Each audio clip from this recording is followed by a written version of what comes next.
Hello,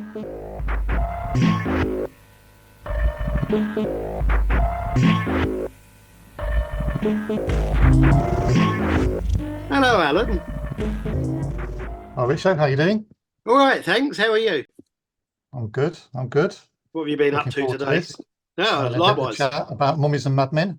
Absolutely. But we'll probably go off, knowing us, we'll probably go away Yeah. from that a couple of points. But yes, that's mostly why we're here today to talk about this, the Yeah, I have my CD copy. reissue.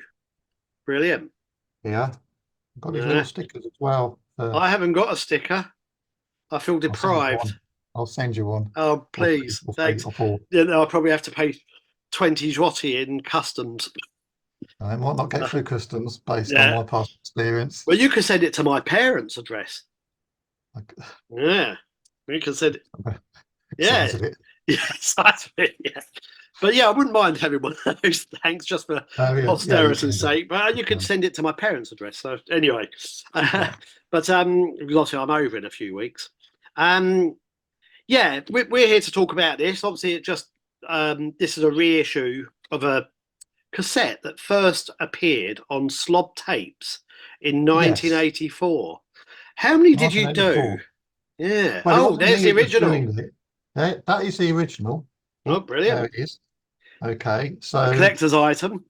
collectors are, yeah. There's only, Yeah. I think the other guy who I can get in contact with. So Mummies and Madmen were a guy called Bob Oliver who also did some drumming for Attrition. I think they Mhm. called him Bongo Boblin. What were they Uh, called? Bongo Bob. Bongo Bob. It's a I think that was a terrible nickname. name. I think that was a nickname. I think that Oh, was, his name was Bongo Bob. no, his name was Bob Oliver. But they got, you know what people are like in bands, they will give people silly Oh, nicknames. I thought you said So attrition were called Bongo Bob. no, that would be, yeah, Yeah, that would have been yeah, something. No, yeah. he, Okay, so he was known as Bongo Bob in yeah, he attrition. was he this was after this was recorded. He did a bit of percussion for Attrition live for a little bit, and that's his other kind of claim to fame. And then there was the guitarist in it was Cryptic Z Mostman, was the name that he used. Um, Okay, his real name was actually Colin, which was a Colin. bit Of course it was. Call it less cryptic Colin. less cryptic. And he lived in the same house as I did, which I also shared with Martin and Julia from Attrition. This is getting a bit convoluted, I know, but um, it was a bit of a kind of a bit like the young one's house, you know. It's kind I of a can imagine. bit of a wreck. Used to belong to some Hell's Angels. They used as a safe house, Mhm. chapter house thing that they Yeah. had there. And but they'd all moved out. They because they rented it and they'd been kicked out for basically just all the stuff that Hell's Angels do. Mhm. Um, Partying. and and then we moved in, but a lot of the stuff they had was still there. So there was still like tombstones in the garden that they'd nicked from the local cemetery and decided to decorate their garden with. They're still there. Um, so it was a bit of a crazy place, and of course a lot of them used to turn up, people that they knew that had been, I don't know, gone to prison or something like that. They'd come out or they'd escaped, and they'd used to turn up on the doorstep. Is Spongo there? Who? And uh, sometimes they'd stay the night. We'd let them keep on the sofa Yeah. because they didn't have anywhere else to go. And then they'd either go off or the police come and rearrest them and take them back to prison. So, all these kind of things used to happen. So that was the kind of environment. And he was in one of the rooms as well with his partner. Um, and he was a very up and down character. Probably call him bipolar now, but he used to go highs and lows. Mhm. Um, so he's quite an interesting character. And then Bob ran kind of Slob Tapes, which is a really, really small tape label. Mhm. So this release really is not our Adventures in Reality. This is a Slob Tapes release. Yeah, And I this, think. Sorry to interject, but he did what, about 3 or 4 releases on Slob. yeah, he did. There was the guy he shared his house with was called the Great Bone, who was Right. he was like a kind of budget Captain Beefheart, I would describe him as really. Um, Okay.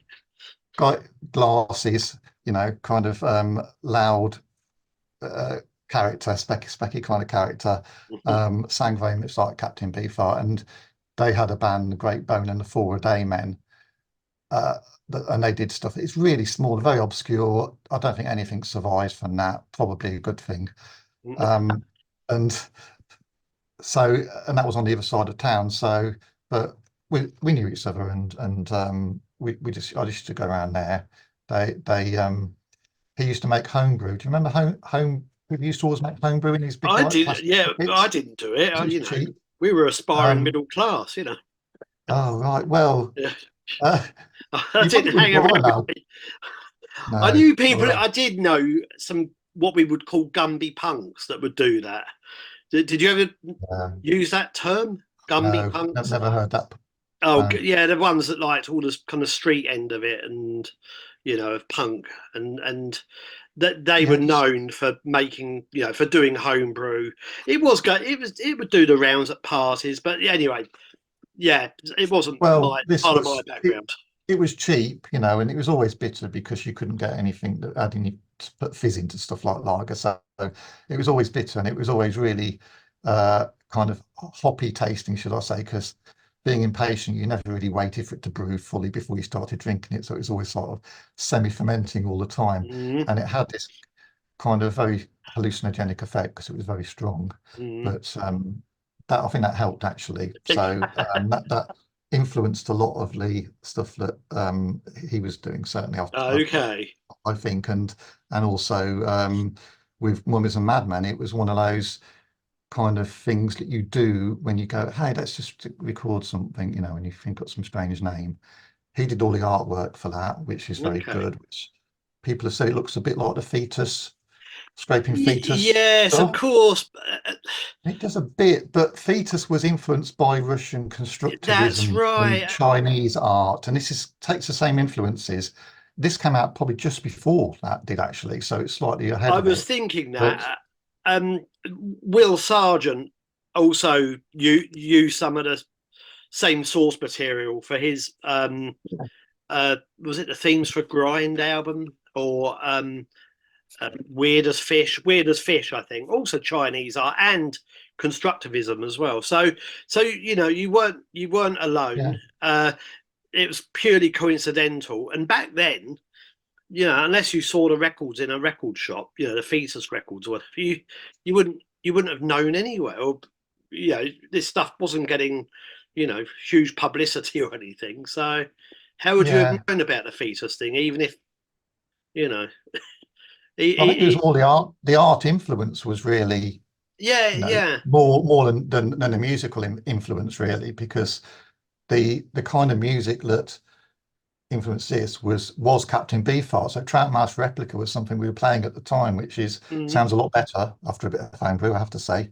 It makes more sense. oh, I love the but So that was the kind of thing. So Captain Beefheart, Public Image, you can kind of tell by the kind of sound of it that it had that kind of feel about it. And then you've got krautrock bands like Cannon Fausch using tape loops and things like that as yeah, well in the yeah, mix. So not particularly contemporary industrial bands. At the no, time no, I was doing my Adventures in Reality label with SBK, Test Department, those kind of bands, but the influences were more on that side really. It's kind of krautrock and um, weirdy American beef art zapper type stuff really. hmm but that would have been true of a lot of these artists Yeah, operating at that time. So of course, in yeah, my blurb, I refer to contemporary artists just simply because that was part of the landscape that Mummies and yeah, Madmen were born into. But I can appreciate the fact that you would have been listening to, as you said, Beefheart, Frank Zappa, Krautrock, yeah. and so on. So, are you? How old are you? Are you a couple of years Don't older than ask me? questions like that. Well, Are look, you? this came out 40 years ago. And Okay, you? so And you were what? no idea. 25 at the time? I was a bit younger than that. I'm not going to answer your question, you know that. No. No, I think you're about I think you're about three, Stop year, digging. 3 years older than me, I think. Probably a couple of years older than you, yeah, I guess Yeah, so. yeah. So yeah, Yeah. because no, there's a reason why I'm Oh, asking that. It's because there's a reason I'm asking. It was similar to the discussion with Stephen Wilson on Friday. He mentioned how he was listening to Stockhausen and whatever as a teenager. I didn't even know about Stockhausen until mid to late 20s, and then I'd have started exploring it. Probably Can for me would have been the entry point for so-called krautrock, but again, 85, 80, I'd have been into my yeah. 20s, so I didn't know any of this stuff as a teenager. You know, I think you also had to have a little bit of money to be able to afford to track these things down. I know he said he went to the library and ordered it, but records were expensive back then compared to yeah, now. absolutely, yeah, So it'd be the equivalent of paying 40, 50 quid for an album now, yeah, really, yeah. in I, real terms. And so you didn't buy a lot of albums, really. That's why home taping was great, because you could actually get a lot more music by taping other people's albums. But you used that's to go right. around and listen to stuff, didn't you, other people's records, because you Yeah, I couldn't used to buy do it that, yourself. and also just sit there with a tape, next to the John Peel show, and you know, Yeah, tape off the radio, and just yeah. tape, yeah, and then do it, and you would then do a like an edited version, just picking away at the songs that you actually like, or that stood out a little more. So I did all that, but obviously this all serves as some kind of background to the climate that you were operating in at the time. So let's go back to this environment, the immediate environment you were in, where you recorded this Mummies and Madmen material. It's a complete one-off, isn't it? It was a Yeah, spontaneous it session. wasn't really a group forming. It was just, let's do something. And then a year later, another track was recorded, but I wasn't really so much involved in that one. Um, so the one I was mainly involved in was the second track on it, which is called Mummies and Madmen Go Dark in the Sun, which is also the title track. But yeah, I mean, it was a hot day. It was in August, a Thursday, I believe, 24th of Mm-hmm, August, 83. mm-hmm. Um, and yeah, we just had it recording. The windows were open, so we had a lot of birds outside tweeting away as they do. And they seemed so keen to be part of the recording that we thought we'd record them and include them in that. So we just stuck a microphone out the window, and you'd Brilliant. call that field recording now. It didn't Yeah, have that name but at back the time. then, no. It's called sticking a microphone out the window. So, That's um, right. and a lot of people used to do that. It's not a new thing. Again, you talked about Stockhausen and composers. A lot of people worked with found sounds for many years previously, so that wasn't Yeah, of particularly course. revolutionary. It was just integrating it into that, and then almost just improvising stuff live. So it's very improvisational, really. So I was just kind of playing away on the bass, and then there's a Wasp keyboard there as well, Mm-hmm. um, making some sounds on that. Uh, Cryptic was kind of twanging away in a vague fashion on his guitar. And we fed the whole thing through a tape echo, which was a WEM copycat. If, for gearheads, they might know these things. And the drum Okay. machine was. I have actually got the drum machine here, one of them. I can't remember which one it was actually, to be honest, but it's either this one here, which Okay. is a Dr. Rhythm. We used Very, to use one of those in my first yeah. group. So I still use this actually. I used it on the Senestra Did, album. did, did you? Yeah, Okay. still works. They never quit working these things. Um, so it's that, or it was this one here, which is a bit chunkier. Came out around Yeah. about the same time, but this is actually a British-made drum machine, which is unusual because most of them are Mm. Japanese or American. Mm. Um, you can get these as kits as well. Do you remember like these electronic magazines used to have kits that you can make things up I out of? never bought them myself because I'm not, No, I'm not I technical couldn't at make. all. So. I wasn't clever enough to do the electronics, but you could buy them as ready-made things. Oh, And okay. this was a lot more. It looks a lot more sophisticated than that, but it cost about the same and came Okay. out about the same time.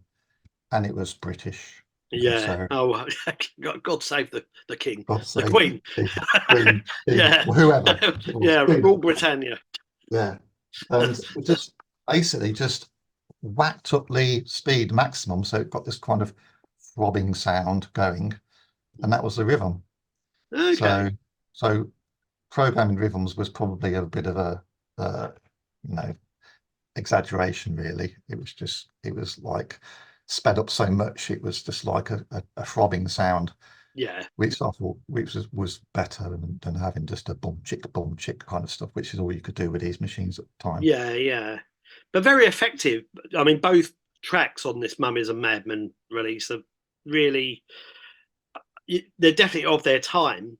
Yeah. But um, they work really well. I'm surprised you didn't actually pursue this a little more, this project, or do something similar, because it's this Yeah. music is very different to what you then went on to do with Stress.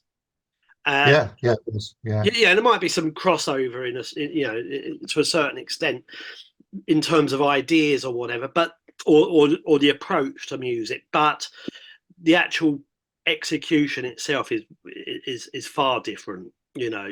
And then after It Stress, you was then yeah, sorry, it's probably similar to the earlier version of Stress. So most people know the later version of Stress, which is more the electronic, more structured side of it, that's rather right, than yeah, the rhythmic earlier and tape releases were a lot more cut ups, bowed bass, where you get a violin bow and you'd stretch it across, feeding stuff through tape loops, that kind of stuff.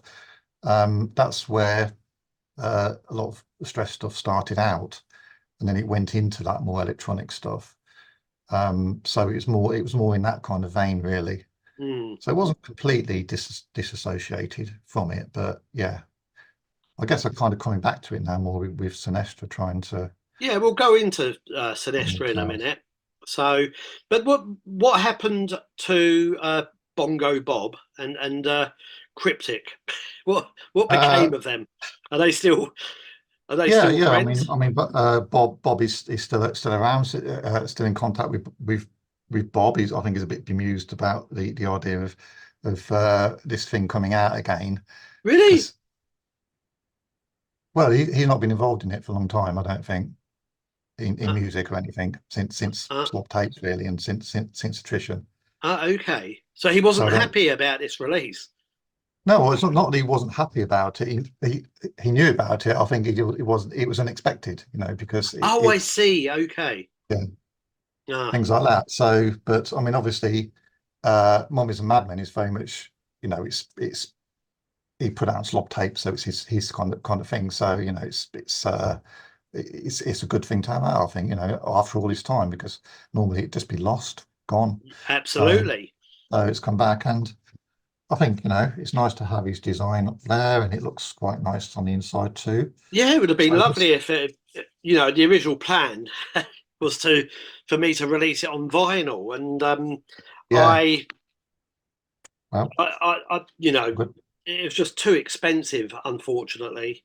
Um, but the fact that it's at least appeared on CD, maybe one day there'll be a chance for it to come out on vinyl. But in the meantime, at least we managed to get this out, and it looks really good. It sounds nice as well, and I think it's just a really nice archival artifact. It's wonderful. So I'm really pleased you did this. Yeah. So obviously, it's co-released with Adventures in Reality as well. And I know you've been talking about for the best part of a year and a half now about Don't remind me. reviving. Yeah, Sorry, about yeah. reviving some of this. What's going on there? Yeah, well, I still do intend to do that. I mean, I'm not quite as rabidly productive as you and some other people are. I'm always a bit envious of these people that can produce this stuff at this terrific rate and keep it going. 'Cause it takes me a little bit longer to do it, but Mm, um, we've got a lot of the original releases. Obviously, different artists. You've got to make sure that they're happy that you do it, and some of them have a different idea about what the record biz is like now. They seem to think there's loads of money in it and stuff like that, and they're going to make a fortune. So you've got to explain that these are small scale releases, and often they, covering the costs is the main thing that you want to do. You're doing it just to get your music out there. That's the important thing from my point of view. So the idea was to do it as what you probably call as a boutique cassette label, but cassettes are starting to come back, but actually re-releasing the original cassettes on cassette, but using the original, they'll be remastered, but actually using the original artwork and doing them as small limited editions that actually look very much like, if not identical to the originals. So they've got the same packaging, the same stuff, taken from the same master artwork and master tapes from it. Okay. And then just make it available in small quantities. You're talking about, I don't know, 50, 80, something like that. See how it goes. And then if it does well, we can then look into expanding that into CDs or maybe even vinyl, who knows. But I share your kind of experience and trepidation about vinyl, because it is very expensive to produce and seems to take an awful long time. Maybe be set with all sorts of problems and delays. Absolutely, yeah. They're So ongoing, yeah. So and we kind of know why as well. I think Record Store Day is largely responsible yes. for the hold up at plants, but there are other reasons why I've had releases delayed. But yeah, vinyl is a completely a completely different story, and cassettes by comparison so much easier, so much faster to get Oh, out, yeah. and CDs are as well.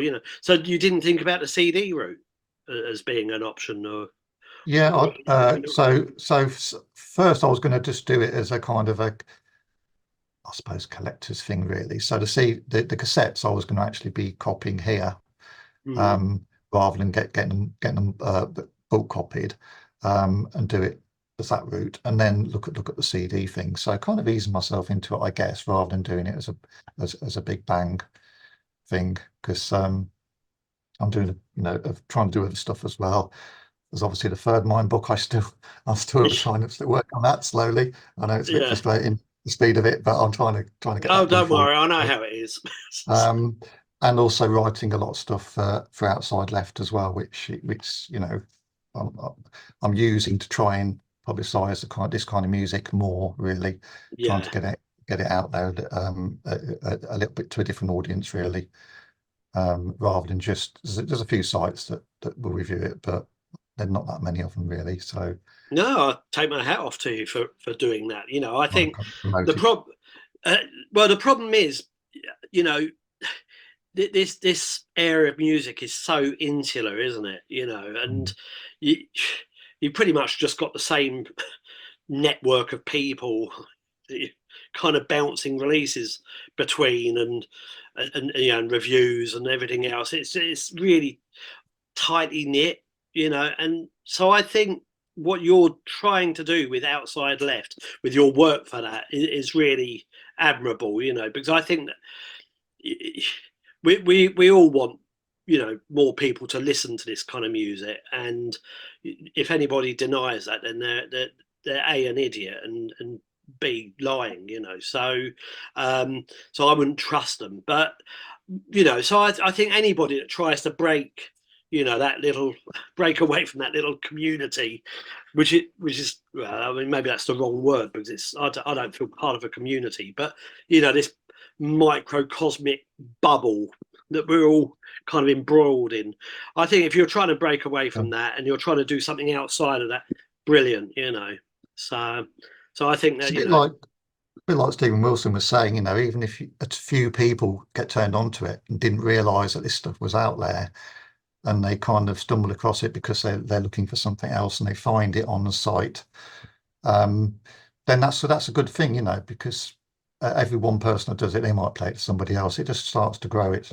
well, that's true. I mean, he's an example of a good entry point for some of this kind of stuff with Base Communion. Anyway, I mean, he I've had quite a number of pre-orders for the album that I'm doing of Base Communion, and it's in relation to what we were just discussing. It's interesting for me that a lot of these people that pre-order the Base Communion album don't seem to have any interest in anything else on the label.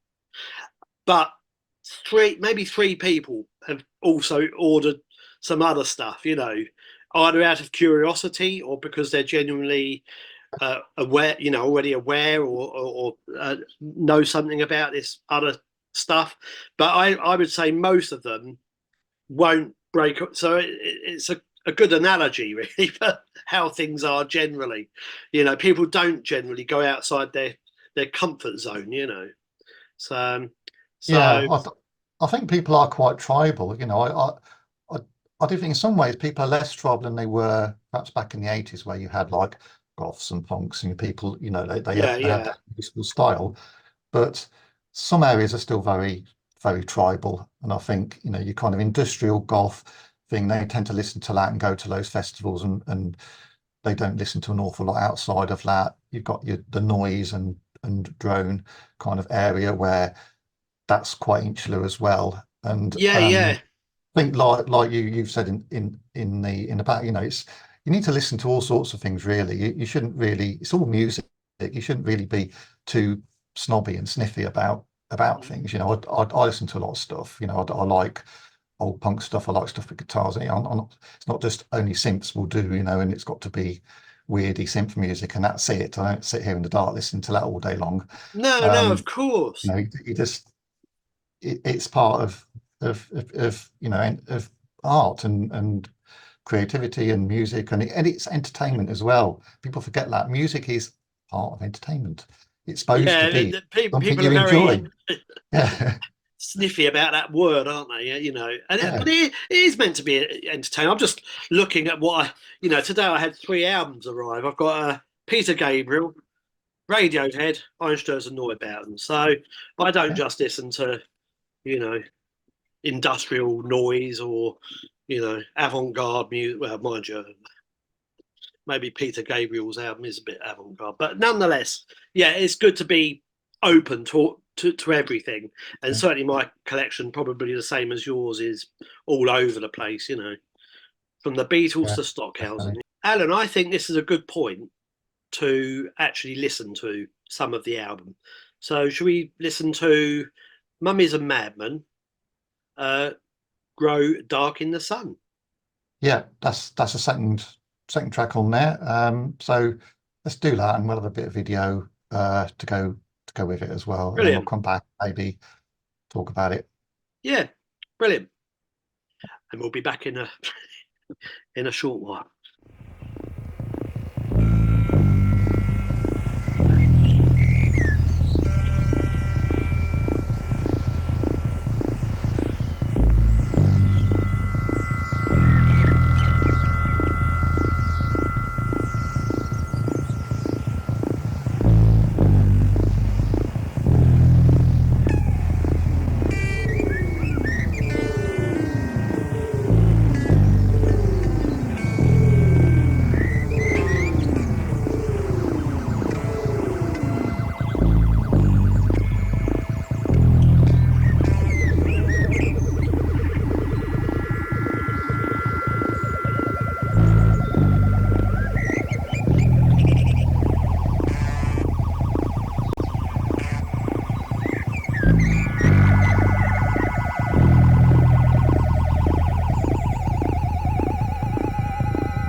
So, after all these years, how do you feel about listening to that Well, once I've heard that again? few times recently, of course. Yeah, of course, but but but It's taken a few years, but but how do yeah, you feel about listening to kind of such old work of yours?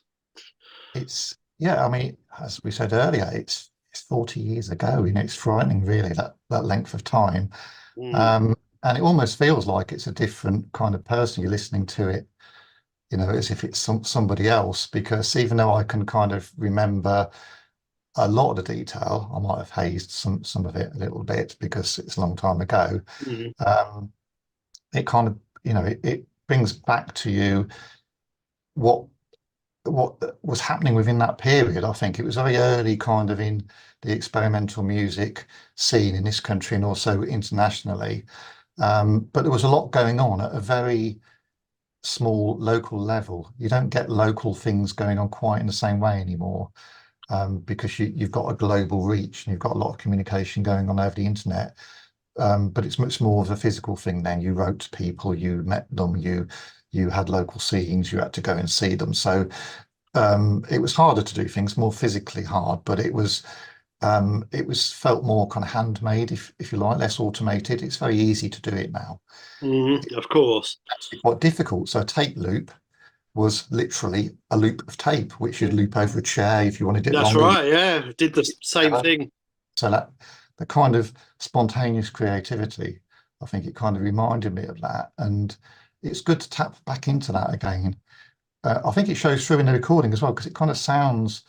That's why these things are popular, because they come from an age which, say, the age of the dinosaurs. They come from a time pre-internet where things were created in a different way. And I Yeah, think it. absolutely. Um, I think that's how we can validate, um, all of these kind of archival releases, or archive releases, because um, there's never going to be anything like it again. You know, no, I, you can't I turn it back. no, You know, so it's and we are where we are now. yeah, exactly. Um, so obviously you're still doing music. You referred to Senestra earlier, which is your project with Puppy 38, who does lots of design work for me, and he's done work for you as well, and really nice guy. But Yeah, you're working on us. I know last year saw the release of the first album, yeah, that's this one and here. yeah, This is a brilliant. special edition in a little prison I've, case. I've got one Yeah, of those. Yeah. yeah. So that was good to do that. That was So a year where ago. where where are you with the follow-up release to that? So we're recording stuff now. As you can see, I've got a few little things set up here, so I can poke away at them whilst I'm doing other stuff as well. So he's actually doing some work this week, I think, on that. So we're going to start to build up the tracks. How we do is we bounce it between us. Yeah, of course. Um, I've never met him in person. It's strange, isn't it? The Oh, way yeah, yeah. But bands do things these days. You can work with people without ever meeting them. that's Um, very true. Yeah, but and it's amazing. it is. So It's wonderful. so we're recording that at the moment. I think I've got too much stuff here, really. It's almost a barrier to have too much stuff. And I think that reminded me of the Mummies and Madmen, very basic stuff, little 4-track, one little loopy, tape echo machine, one Mm, synthesizer, just a little was synthesizer, a cheap bass and a guitar, and that was just twiddling around with those. Maybe if little drum machine and a few little tapes and things like that. But just doing stuff with whatever you can do stuff with, and the more you have, the more distracting it is, I think. So I'm trying to just stick to just having a couple of things and just doing things on those, and not trying to use everything at the same time. mm. No, I think that's a good way of doing it. But yeah, so we're recording the follow up. I don't know how long it's going to take, because we've got to bounce stuff backwards and forwards. I think it will be different to the Stanford one. Well, you had a concept for the Stanford album, didn't Yeah. you? And you kind of stuck pretty much to that concept that you outlined from the start. So this one's going to be different, but in what way will it be different? Do you think? No, I quite like to have something to anchor stuff to. So an idea that I can put music to, Mm, rather than just noodling in a vague way, and hoping for the best kind of stuff. So have something that gives me something to aim for, things like that. So I've still got some ideas of individual tracks to aim for, but I think what we want to do in for this one is, rather than have like a track that is fairly complete in the way it's going to go in the structure, is to create sounds and then build them, slice them together. So Poppy's very good at doing that, Hmm. much better than I am. So we'll be generating different sounds and different ideas and banging them backwards and forwards, and then letting it evolve organically. So rather than Okay. saying it's got to sound like this, it'll be he'll do something, he'll put it back to me. That might give me a different idea about it, which I'll then Yeah, yeah, I stuff see. like that. So it goes backwards and forwards. A lot of people work that way, I think, where Oh, of course, that's they how don't we set work in Splintered. parameters. Yeah, yeah, Yeah, Splinter's the same. A and lot of theme times as you well. So, you yeah, don't set the rules. You just kind of have a rough idea, and then it goes off in a different direction. It sounds nothing like you'd think it would do it by the time you finish. absolutely. There's something invigorating about that approach Yeah, though as well. I really like it. I think, it allows again room for spontaneity, and you can start at point A and end up point X, sort of after several exchanges, and very far removed from the initial point. So I don't know. I sometimes sort of see it akin to sort of chipping away at a block, so just carving something, and yeah. It's more just like a sculpting collage, away. really. Yeah, maybe, yeah, yeah, Kind of yeah, sticking bits together, and then you put something over the top of it and peel it off and rip it a little bit, and it changes it a lot. Like like you would do in an art collage. yeah, yeah, It becomes completely different by the time you've finished. yeah. Well, I look forward to it anyway. So when So do does you that. when There is so you can ask me when that's going to be done yeah, by. yeah, where So where do you think it will be ready? I think it'll probably take another 6 months or something like that to get it Yeah, yeah, finished because these things always seem to take longer than you think. So I've learned not to make optimistic promises about things that I can't end up yeah. achieving. So Um, when's Adventures in Reality going to have the first cassette release again? So soon, yeah, yeah, I know. I'm cruel, but yeah, yeah, yeah. No, it's funny, really, isn't it? Because on one hand, we're talking about how much quicker things should be these days. You know, you can work with people halfway around the other side, halfway around the world, yeah, and you can work on a project together, and yet they still take lots of time because I think in the case of you and Puppy and just about everybody on, we've all got lives outside of it's not like we're just solely working away in a studio on this yeah, one yeah. project. So, Everyone's got other commitments, they've got family, they've got work. I know you're one of the lucky ones now, but you don't have a day job now. But I've still got other stuff I have to do, like. yeah, yeah, you have, yeah, and everybody's busy, so it's Yeah. not, yeah, it's not like you're just doing this one thing. I think also So I was having a conversation about being prolific and thoughts about being prolific. There's a lot of stuff in the world, isn't there? An awful lot of stuff that comes out. too much, you know. Exactly, too much. So being prolific is adding to that pile, isn't it? And I know that Yeah, but do you feel? I don't feel guilty. I don't feel guilty about not putting stuff out every week. Some people will do that, but I'd rather just have something that's good that comes out, and it doesn't have to come out like rapid fire. It just needs to be good, and it needs to be worth doing, and then it's Yeah. people investing their time and effort in listening to or reading, rather than just. It's not about volume, is it? No, no, There's I totally agree with you. And there are certain artists who I think do churn out, and they do churn stuff yeah, out regularly, and I think it in some way detracts from what they're doing, even if they're good. Um, they just churn so it's just impossible to keep up with it, and there just isn't enough time in the day to keep up with some of these artists. So I realize it's their own way of perhaps trying to make a semblance of a living, you know, even if they're only selling a limited amount of copies of Yeah. something or a certain amount of downloads or whatever. Um, I, I just, yeah, I just find it a little overwhelming. But at the same time, I think I'm guilty with my labels, you know, of putting out quite a lot of stuff. So I'm definitely adding to the pile. You know, I've done what, over 20 odd releases in the last 15 months. So I think, Yeah, yeah, but 18, I mean 18 months. some people are a lot more prolific than that, aren't they? But that's true. Yeah, no, a friend yeah, of mine like, who does like an album a week, you know, and now, yeah, and that's that's just it. like a bit crazy, really, it. to do that kind of volume. But some people do.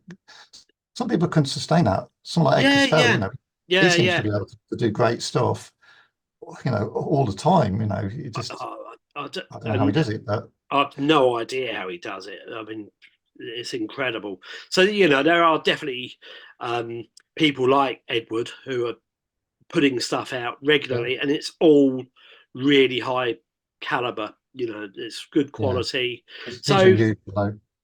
I'm sorry. He's I think he's quite an unusual case, really. A lot of people that put too much stuff out, the quality just tend to go down over time. Yeah, but I think he's quite unique in that respect. Yeah, So, he is. yeah, Yeah. but And there's a couple of sorry to interrupt. There's yeah. a couple of collaboration things that I wanted to do as well. Oh, One is yeah, with Martin Bowes from Attrition, where he's doing some collaborations with various people for an album. So I said we'd agreed that I'd do one of those with him, and there's ones with Glenn Wallace from who's was constructivists. constructivist. Yeah, so Okay. he lives close to me, so I see him, on and off a fair bit. So The last time I saw him, he was drunk on stage. So, yeah, that sounds like him. very Yeah, drunk, not yeah, just drunk, very drunk. So, yeah, so yes, shouting and screaming at the audience, you know. yeah. He's So not that bad these days, actually. no, But he's calmed down. it's gone down a little bit, yeah. But Okay, yeah, so he's a nice guy uh, though. I remember him from back in the day. So yeah, he yeah. used to live in Kent. He did, yes. Now he lives just around the corner from me here in Norfolk. Yeah, So okay. So so he'll come over and we'll do something, whether it be any good or not, I don't know. But okay, we'll see. It's been a long time since he's put stuff out, I think. but is constructivist still going? I don't think so. Do these bands ever really stop? They just like have a gap, don't they? I don't think they kind of cease in that term. They just kind of leave. No, So, no, to be honest, I don't really know. I've not asked him if it's finished or not, but no. Okay, he's done other things since, things yeah. like that. So those are side things, but and obviously I want to focus on Senestra quite a lot, so on the So musical that's your side. main concern right now. Yeah, main concern and trying to get this third mind tone written and knocked into shape, Yeah. which I keep changing my mind about how I'm going to do it every time I go and do it. I think, no, I need to do it a bit differently and then end up sort of rejigging it a bit. But that's Yeah. the process. And Gary Levermore is somebody who can talk quite a lot as well. So, He's got um, a wonderful recall, photographic memory virtually. yeah, because again, I go back a long way with him. He used to hang around with all of us in Herne Bay in the early 80s. Yeah. And yeah, and we used to go to gigs together and whatever. So I, I've known for years that he's got this magnificent memory, and he's even remembered things like what t-shirts people were wearing at certain gigs, Yeah, and I know it's he's got an incredible memory. it's And terrible. of course, Fourth Dimension was his label, wasn't it, originally? It was, yeah. Fourth Dimension began as a subsidiary of Third Mind Records, and he released one single, Persian Flowers. I then asked Gary to help with the Ausgang flexi disc that I issued with Grim Humour fanzine, and then I mentioned to Gary that I'd like to do a label as well, and and Gary said, well, why don't you just have Fourth Dimension? Because I don't want to commit myself to this. and I thought, Yeah. well, it's a nice name, and it just went from there. So, Yeah. and over the last few years, it's been really full on for I me. think he said at the time he was amazed that nobody had registered a record label called Fourth Dimension before. Yeah, yeah. I think there are a few The others though now. I think there's a dance sound, label. yeah, Yeah, yeah. but So not at the time. no, Yeah. not at the time. No, no.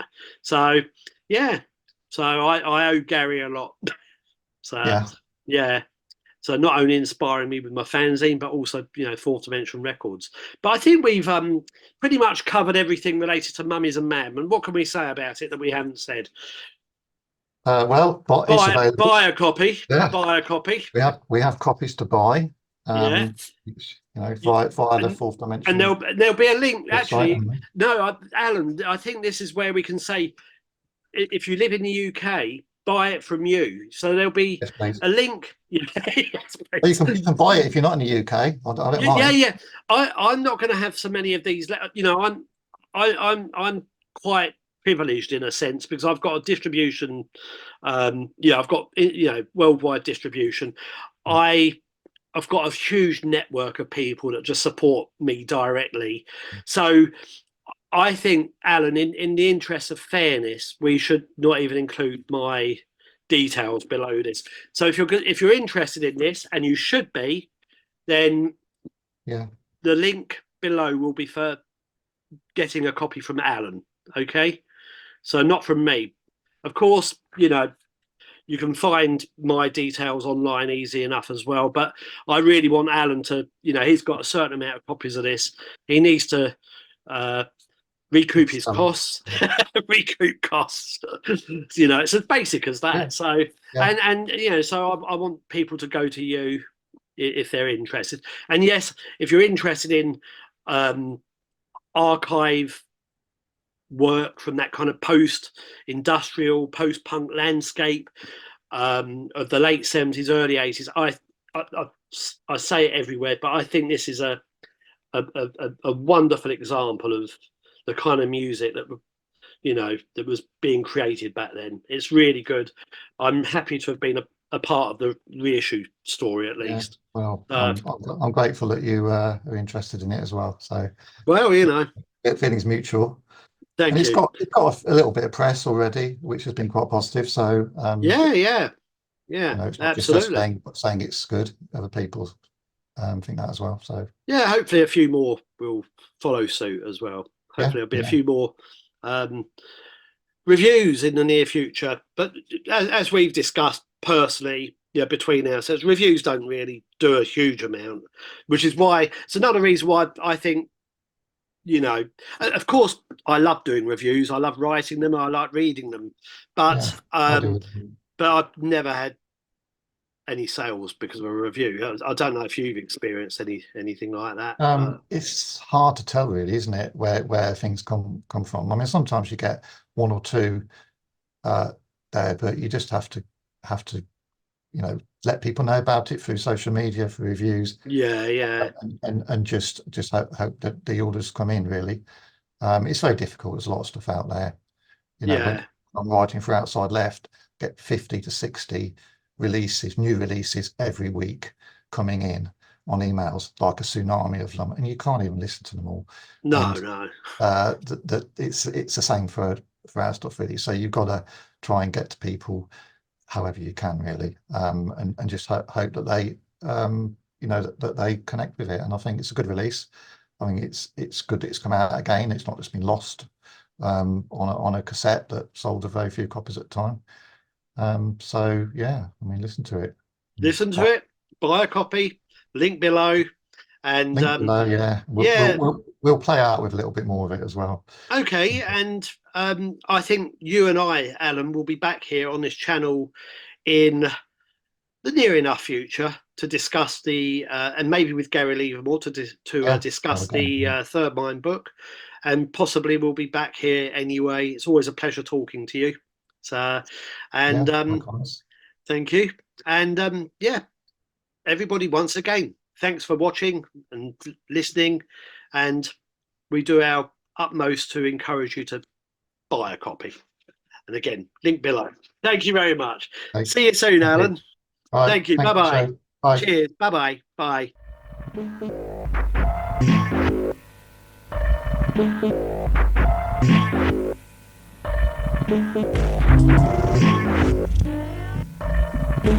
Bye.